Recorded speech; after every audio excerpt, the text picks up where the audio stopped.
आज का हमारा टॉपिक है रेजिस्टेंस बॉक्स। और अपने पिछले टॉपिक मीटर ब्रिज में हमने रेजिस्टेंस बॉक्स की एप्लीकेशन देखी थी। तो क्लास 12th में इलेक्ट्रॉनिक्स के जितने प्रैक्टिकल हैं उसमें रेजिस्टेंस बॉक्स की काफी एप्लीकेशंस हैं। तो इसके बारे में आज हम देखेंगे, इसकी कंस्ट्रक्शन, इसका प्रिंसिपल एंड वर्किंग।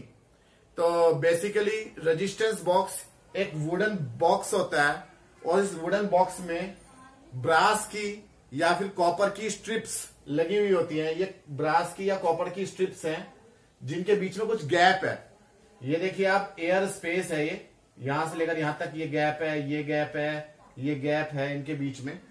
और इन गैप्स में हम ब्रास की ही कीज, की का मतलब चाबी, हम इसके अंदर लगा देते हैं। आप ये देखिए जैसे चाबी होती है ताले की, उसी तरीके से इन गैप के बीच में, इन एयर गैप्स के बीच में आप ब्रास की कीज को इंसर्ट कर देंगे तो ये पूरा कंप्लीट रेजिस्टेंस बॉक्स बन जाएगा। तो ये ब्रास की स्ट्रिप्स हैं, थिक स्ट्रिप्स हैं, और ये थिक इसलिए ली जाती है ताकि इनका क्रॉस सेक्शनल एरिया ज्यादा हो और इनका रेजिस्टेंस कम हो।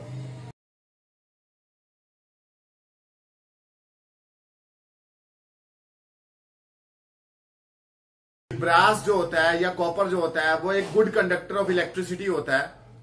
तो इसीलिए हमने ब्रास या कॉपर को सिलेक्ट किया ताकि इनका अपना रेजिस्टेंस नेग्लिजिबल हो।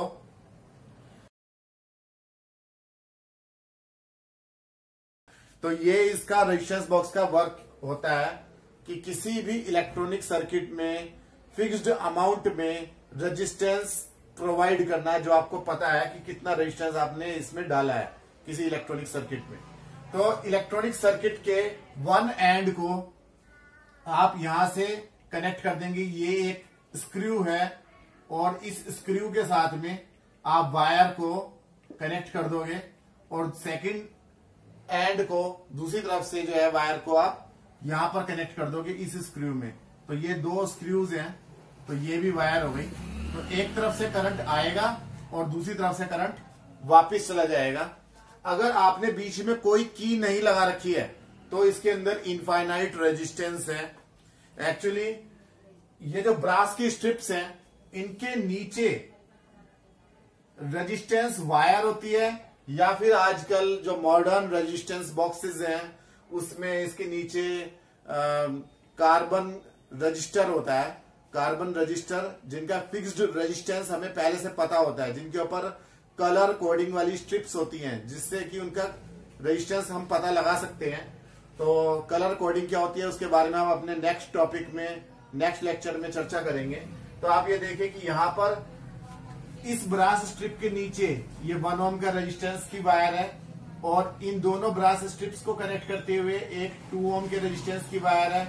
इसी तरीके से यहाँ पर एक 2 ओम के रेजिस्टेंस की वायर है। इन दोनों को कनेक्ट करते हुए 5 ओम का ये अंदर की तरफ होती है, ये जो कनेक्टिंग वायर होती है या कार्बन रजिस्टर होता है, ये जो रजिस्टर है ये इस वुडन बॉक्स के अंदर छुपा हुआ है। तो ऊपर से सिर्फ आपको कॉपर की या ब्रास की स्ट्रिप्स ही दिखाई देंगी। तो ये सब जो है अंदर से कनेक्टेड होंगे, ये सारे के सारे ब्रास स्ट्रिप्स। और जो यहां पर आप देखिए एक इनफाइनाइट रेजिस्टेंस है।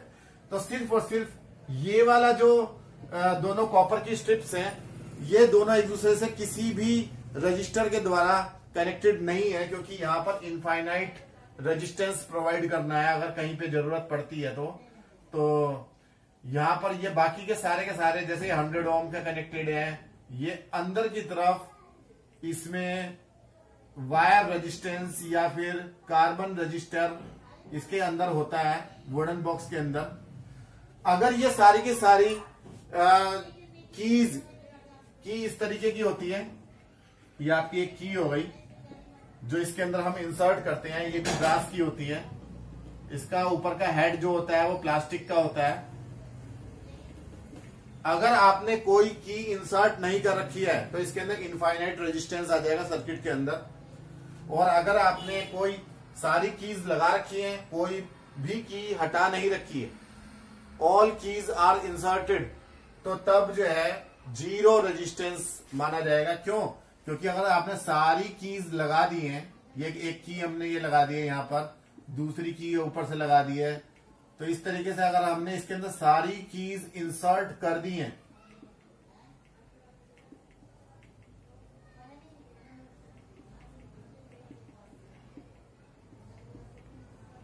तो करंट जो है वो डायरेक्ट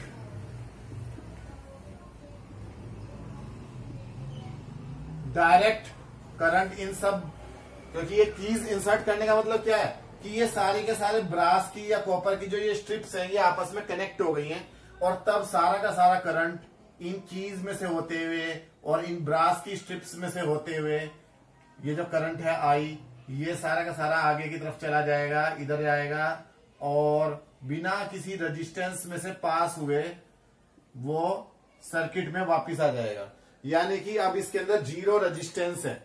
अब अगर आपको इसके अंदर मान लिया 2 ओम का रेजिस्टेंस डालना है तो आप एक 2 ओम की एक की को बाहर निकाल लेंगे। तो 2 ओम की को बाहर निकालने से क्या होगा, ये की बाहर चली गई तो यहां तो एयर गैप आ गया, तो करंट यहां से जाएगा और नीचे 2 ओम में से होते हुए आगे चला जाएगा। तो सीरीज के अंदर रेजिस्टेंस जो होते हैं वो सब ऐड हो जाते हैं। अगर हमें 3 ओम का चाहिए तो 2 + 1 यानी कि ये वाली भी आप की को बाहर निकाल देंगे तो 1 यहां से करंट जाएगा, नीचे से पास होके ऊपर जाएगा कॉपर की स्ट्रिप में, फिर ऊपर से फिर वापस 2 ओम में से होते हुए इधर जाएगा। तो 1 + 2 दोनों सीरीज में होगा रेजिस्टेंस, तो टोटल रेजिस्टेंस कितना आ गया सर्किट के अंदर 3 ओम का। इसी तरीके से अगर हम मान लिया हमें 9 ओम का रेजिस्टेंस चाहिए तो 9 ओम के लिए हम क्या करेंगे, ये 1 ओम की को आप इंसर्ट कर दो और 2 तो 2 ओम की निकाल लो और एक 5 ओम की निकाल लो। तो होगा क्या, करंट यहां से जाएगा 2 ओम वाले में से नीचे से बाईपास होके ऊपर चला जाएगा, ऊपर से फिर वापस नीचे होके ऊपर चला जाएगा, फिर 5 ओम में से होके ऊपर चला जाएगा और बाकी की सारी कीज आपने लगा रखी है तो ये वापस आ जाएगा।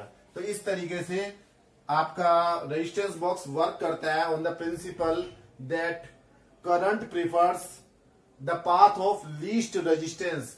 अगर जो है आपको डायरेक्टली करंट को पाथ आपने दे दिया है कम रेजिस्टेंस का कॉपर स्ट्रिप्स में से होकर, तो वो करंट सारा ऊपर से पास हो जाएगा, नीचे नहीं जाएगा या बहुत ही कम जाएगा इन रजिस्टर्स में से।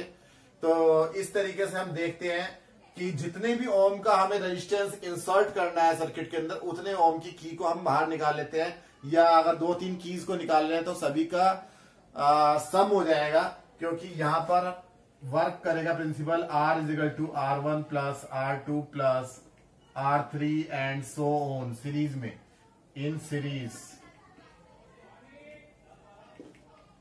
तो उम्मीद है कि आपको यह समझ में आया होगा। मिलते हैं नेक्स्ट टॉपिक में। Thank you.